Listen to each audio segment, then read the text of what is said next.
Hello, this is Alex Calvo Garcia. You're listening to the Iron Hour podcast. Welcome to the Iron Hour podcast. It's Barra here, and we are, as always, sponsored by Best Blanks Wholesale. Thank you for tuning in. Iron fans, I'm sure you'll be buoyed with optimism after that fantastic result away at Warrington as we head into the fixture against Curzon Ashton. We're still billing this as a top of the table clash, but of course, Curzon have now dropped into 7th place.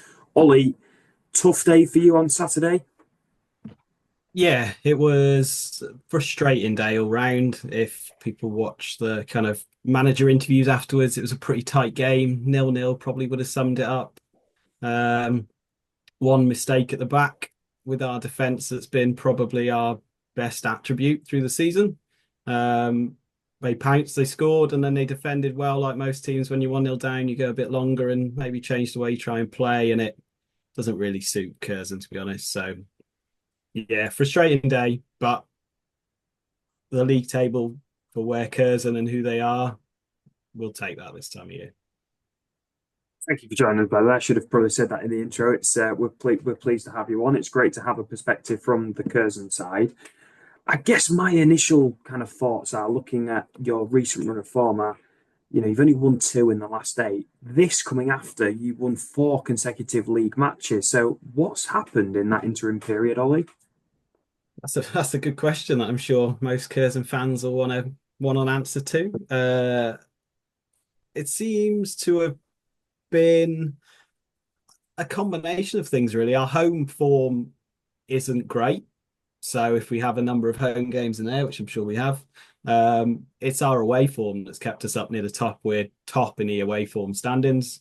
And yeah, it's that home form that just seems to keep hitting us. We've had the Christmas period weren't great results against ultimately lower in the table teams. There isn't anything particular I'd put my finger on that's changed. We have lost a player in January. Devon Matthews has gone to full-time football at Accrington, so he was a pretty standout performer for us through a number of seasons at the club. But he's been offered the chance of full-time football, so him moving on, the club aren't going to stand in the way of that kind of thing. So it's a fantastic opportunity for him. But he was here in December, so who knows? Who knows? There's nothing particular, I'd say. A few tough sides have come and defended pretty well at the Tame side, but yeah, it'd be nice to say we'd lost our number 9, but we haven't. So nice to have Max with us as well. Max Bell, our regular panelist here on the INL podcast. Now, Max, in contrast, the Iron, obviously, we've only lost 1 game now in 3 months, and I was just saying earlier today, actually, if we lose just 1 more game in the next 3 months, you'd probably say we'd be going up, right? Depends how many we've drawn. I mean, you and I, Barry, remember well the 2013-14 season where 28 games unbeaten sounds fantastic. Half of them were draws though, so. But we went up. Yeah, we did, but the penultimate game of the season. Yeah. So, look, we'll see. I still think it's going to be a really tight game. It's going to occur, and I'd be surprised if it were a 7-goal thriller based on both sides' records this season, but also how both sides have approached bigger games, if you like. I generally think it might be easier for Curzon to build on that positive away form they've had. I mean, I'm just looking at their run of form recently, and Ollie's absolutely right. I mean, their last 3 away games, they've taken 7 points, scored 6 goals, and haven't conceded. So, look, we'll see. And whilst they are down to 7th, they've played. Curzon have played 3 fewer games than Chester. So if they won those 3 games in hand, they'd be above Chester. Long way to go yet this season, and it'd be really interesting to see how it goes for both sides on Tuesday night. Ollie, Max mentioned something interesting there about the lack of goals that you've conceded this season. Having a quick look at the table, you will find that you've conceded actually only 21 goals this season, which is the fewest in the league. Ourselves and Kidderminster on 23 are the next team with the fewest goals conceded. So Are you happy with the lack of goals you're conceding, or do you still look to the fact that maybe goals are not coming at the other end? And what's kind of the vibe really? It's the old football analogy, isn't it? Of clean sheets win games ultimately, don't they? So Curzon's thing, especially since Craig Marn came in a couple of years ago now, has been clean sheets and then build from there kind of thing. It's helped having a pretty sustained back four this year compared to a five last year, but it's been the same players for a number of years kind of thing. Like I've mentioned previously, losing Devin Matthews is a bit of a hit, but Timmy Sobowale has come in and done pretty well when he's had to, when one of the other players has been out banned earlier in the season. So it is that clean sheet that has helped Curzon win games, especially away from home. I think it's been a big thing as the way they play. It isn't direct. It's very much getting the ball on the floor and playing football. You guys would be aware of Jimmy Spencer, our number 9. He's pretty well known throughout the league and the way he plays, but he's a very good footballer kind of thing. So it suits the way Curzon play that he gets people in and around him. But it's that defensive solidity that's helped Curzon win games, especially as I mentioned, away from home. Max, I see you jumping. You Reggie, jumping there. Not about jumping. Waggling me finger. Yeah, just on Curzon's defending, really. I think what's made it more impressive. I believe you said there are 21 goals conceded so far this season, Banner, and 7 of those, so a third of that total, came in the space of 5 days, either side of Christmas. Like on the 21st of December. Lost 4-1 away at Leamington, who I think in a lot of ways have actually been arguably the surprise package so far this season, and 3-1 at home to Farsley. So, I mean, 21 games so far this season is impressive enough. Goals, yeah. When you then say, oh well, hang on, in 26 games they've conceded 14. Like that's even better. So it will be really interesting to see how both sides approach the game. I suspect we'll have a cheeky little prediction later on. I'm sure we will. Well, we definitely will. Just looking at the other side of the coin, we touched there with Ollie about goals scored. The Iron I make it joint top goal scorers in the league, Max. That's assuming that Farsley get to finish their season and our goal scored against them stand. It's great to see different goal scorers come into the forefront now, isn't it? Particularly, I look at the game against Warrington on Saturday with Federa getting on the score sheet. I mean, how important do you think that is? Because there was a lot of pressure, wasn't there, on Whitehall and Roberts for the predominantly scoring. I mean, it was that run of there been about 7 weeks where there was no goal scorer, there wasn't Whitehall or Roberts, and we've seen the impact that's had on Roberts in games this season. Where sometimes he's almost felt obliged to beat that second man, beat that third man, because he feels like he's got to produce so much on his own rather than playing the simpler pass when it's available. So yeah, that is massive.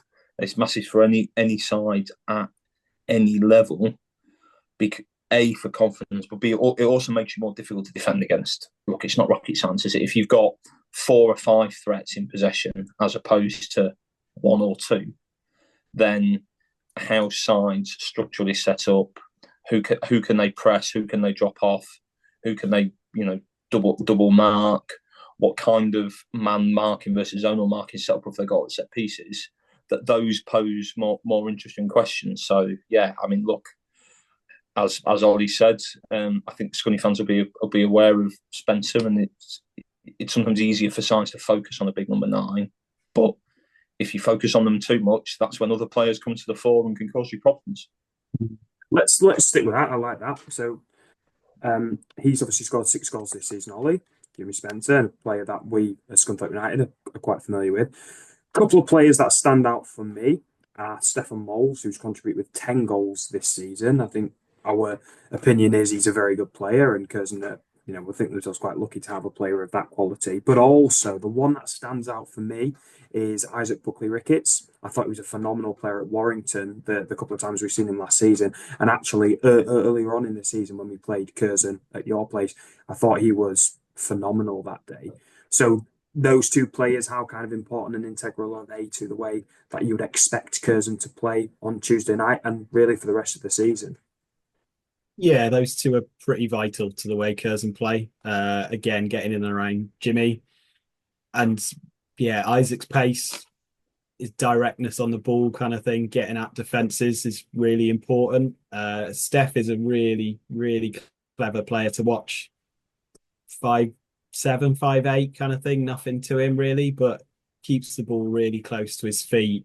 Like non-league David Silva, that kind of thing, just really gets about, full of running, full of energy. A really good finisher as well, both feet, which is nice. But yeah, those two are really important to the way Curzon try and play. And Isaac coming in, it's been nice being at the club to have a settled squad from year to year, because obviously a lot of non-league will chop and change.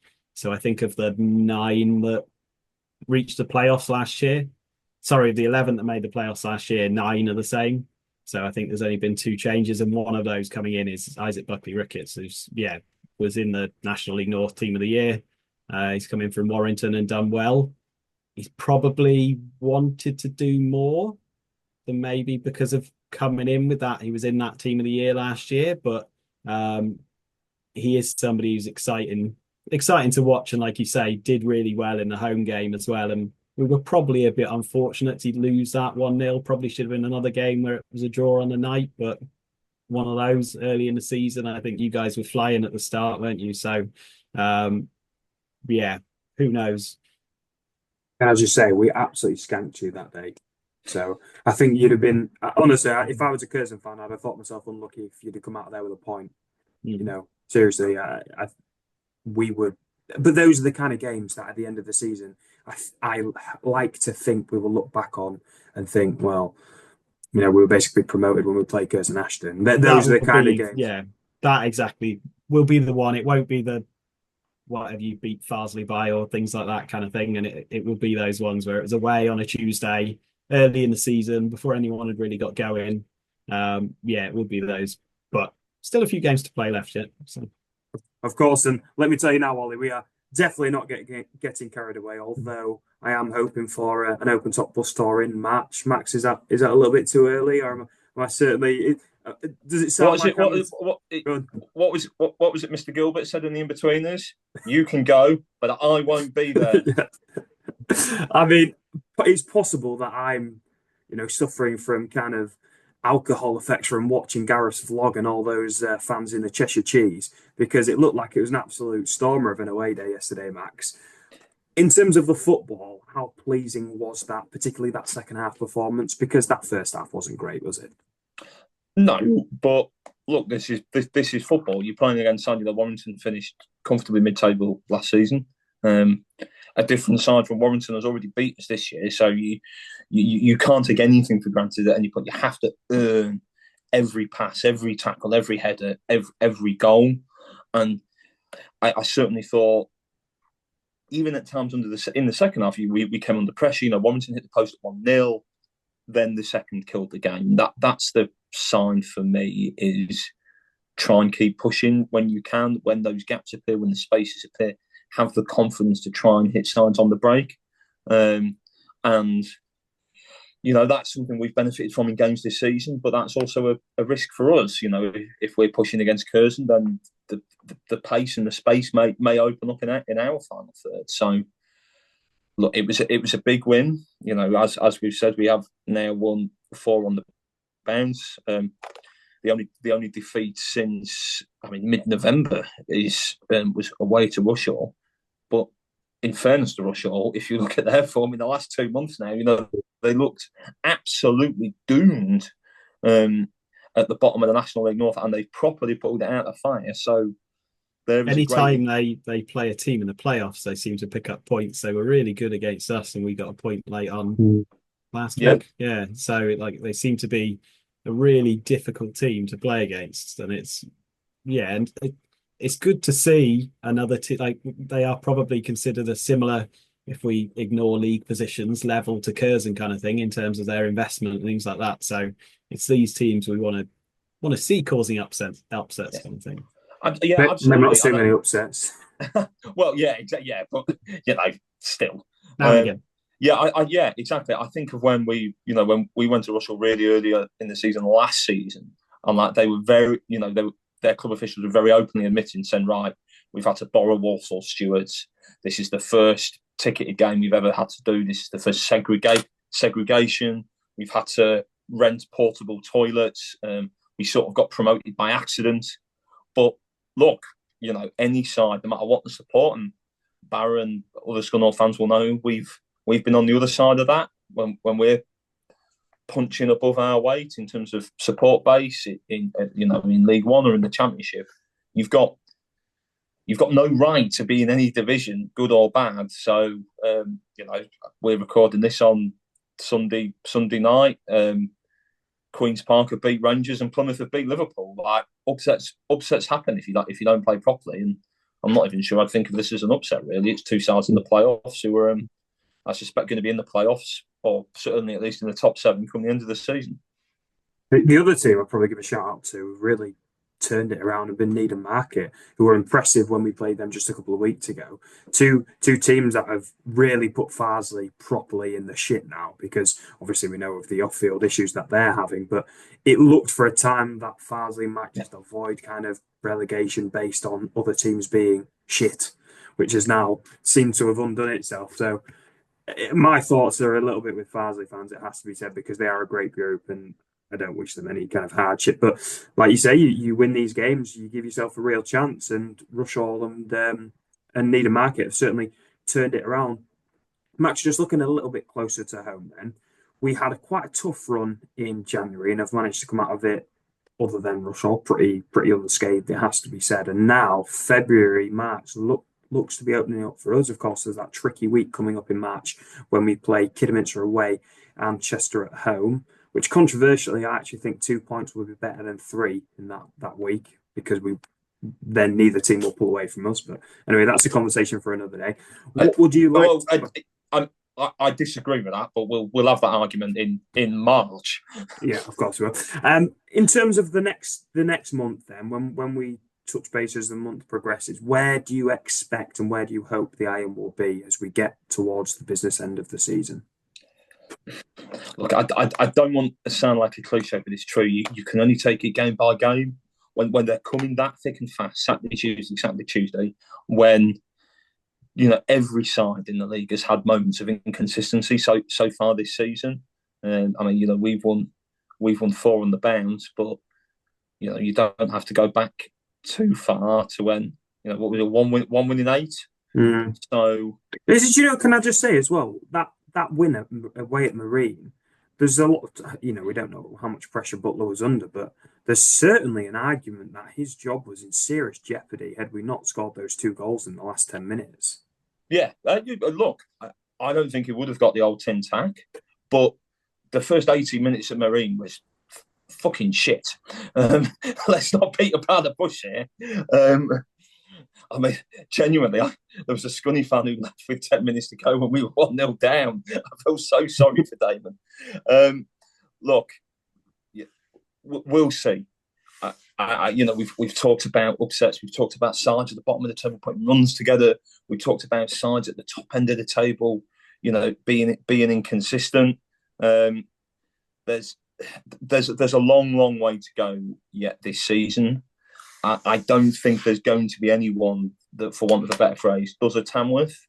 They got 96 points last season, and if anything, the last month of the year arguably took a little bit of their foot off the gas because the job was done. If someone, us or whoever else, had been in the really, really thick title race with the Tamworth last season, I definitely think they could have got 100 points. Even just this weekend, Curzon, Kidderminster and Chester all lost. It wouldn't surprise me if we had another couple of funny results on Tuesday. look, let's just take it a game at a time. Beat the sides in front of you as best you possibly can. See what you're playing like. Don't be afraid to make changes if you need to. Yeah, we'll see. We'll see. Right, shall we move on to the prediction section then? Ollie, obviously not a great run of form at the moment for Curzon, but an opportunity on Tuesday night to turn it all around. How do you see this one going? Yeah, we've all mentioned tight game, usual thing. Be interesting to see how Curzon bounce back from Saturday, because they'll be determined to kind of turn this run of form around, because it has been a bit patchy. But it is that away form that gives me some hope. I would like to think I'm coming along, so that should be a nice night out. Fingers crossed. Anyway, Don't know if that's ever been said about Scunthorpe on a Tuesday or any day of the week for that matter. Right, this is my customary Barrett. You live in goal. Shut up. Back to you, Ollie. Back to the series. So prediction. I mean, it would be nice if it was the same as last year. Really, Jimmy Spencer does enjoy scoring against Scunthorpe. So yeah, and he's had a couple of quieter weeks. So yeah, could go 1-0, nick it.